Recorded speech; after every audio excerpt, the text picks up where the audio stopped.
Hello everybody and welcome to this tutorial. I'm going to talk about Bezier curves inside VFX Graph in Unity, and we're going to make this effect here, and because it's a Bezier curve we can control the effect from the outside, and I'm actually using this VFX property binder to make it happen.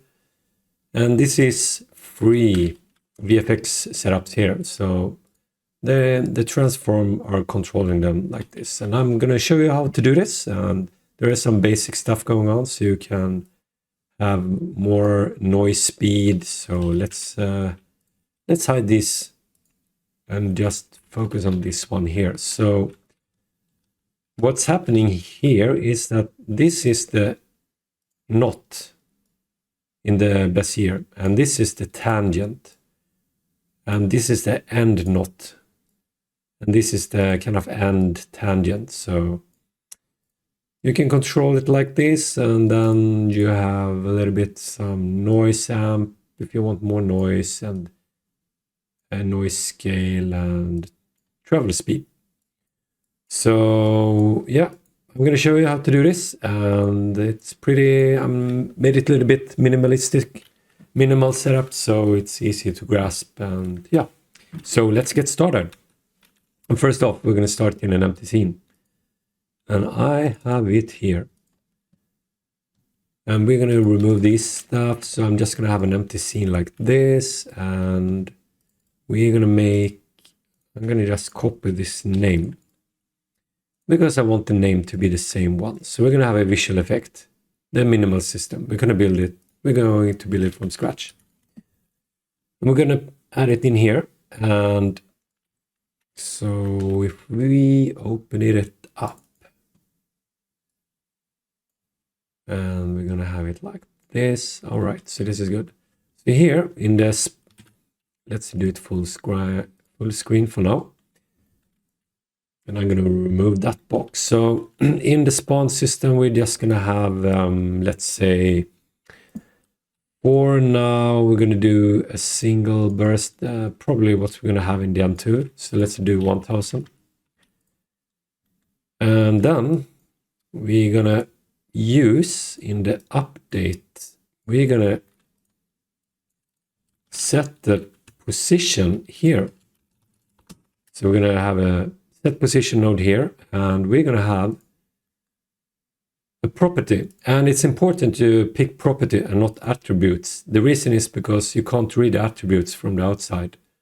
So if we do properties and we do vector free, so we're going to call this A as, yeah, this is going to be our position A. And then we're just going to do 4 of them.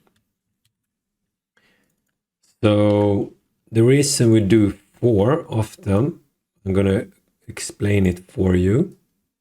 So A, B, C, D. So look here. So if this is a spline or a Bezier curve, you have, yeah, if we do this tool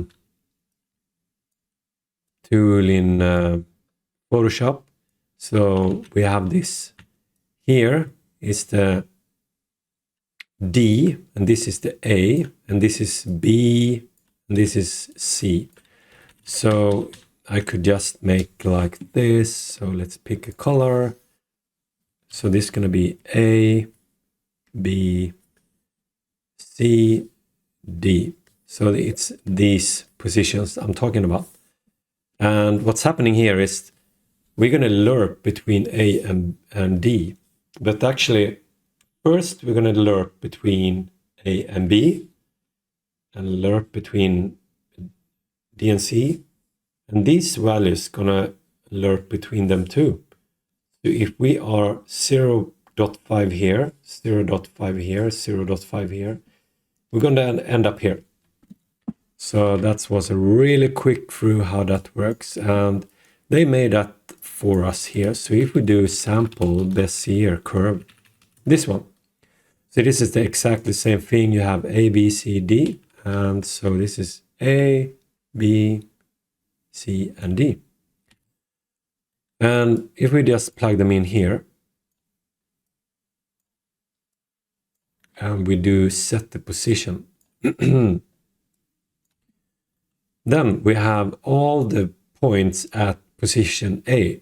And now we have all the points in the middle, exactly in the middle.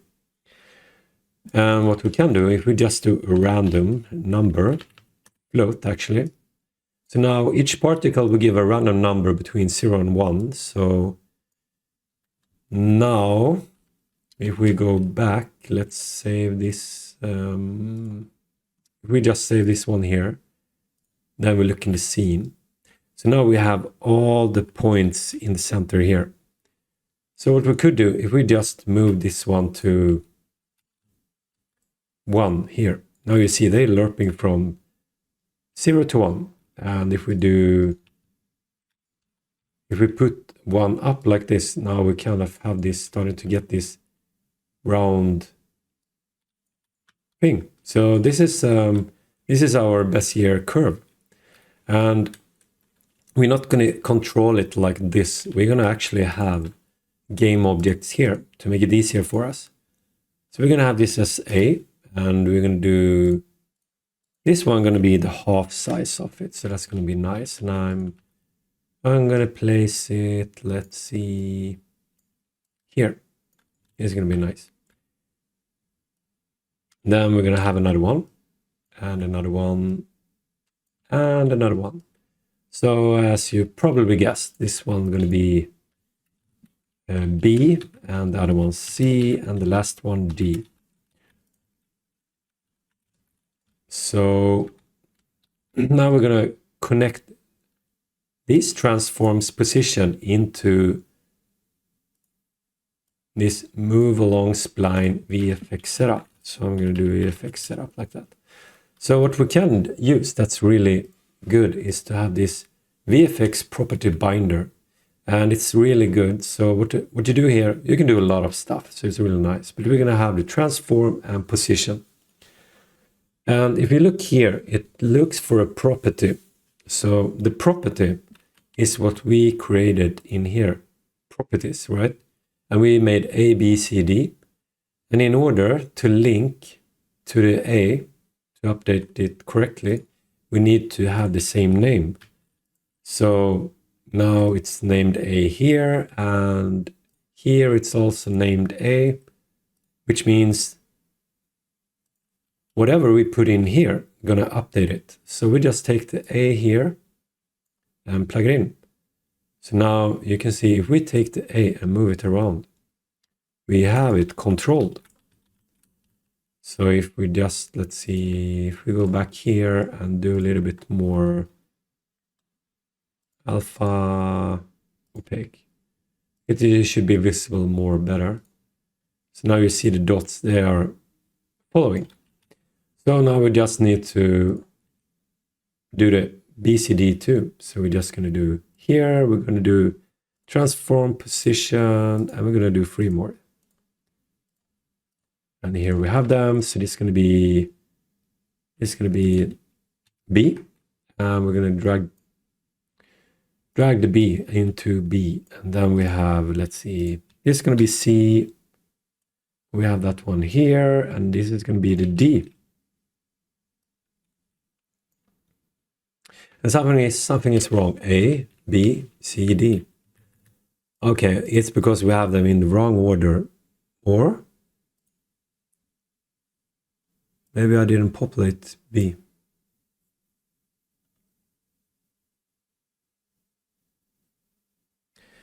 B, A, B, why do we have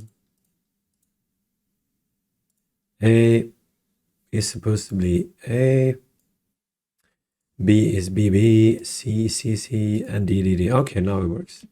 So this is how it works in a nutshell. So here now we have the spline up and running. So this is perfect. So let's make it a little bit more interesting. And of course, if you want to move this around now, you move it around a little bit. So what we can do in here, we should just be able to do local to world. So let's save that and see if we sort it out by doing that. So now, no, that didn't work. So, okay, I'm gonna pause and just check it out really quick. All right, so I changed a few stuff. So even though I moved the spline tool around now, it's these ones that actually control it. And it might be what you want or not. And what I did, I don't know if we need to, but I went in here and changed it to world. But probably what solved it was that I put world here and here, definitely here. So all the input values are in world position. So that's how I solved that one. All right, so this is the totally basic to have it up and running.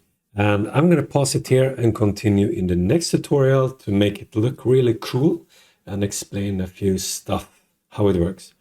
So thank you so much for watching and see you in the next tutorial.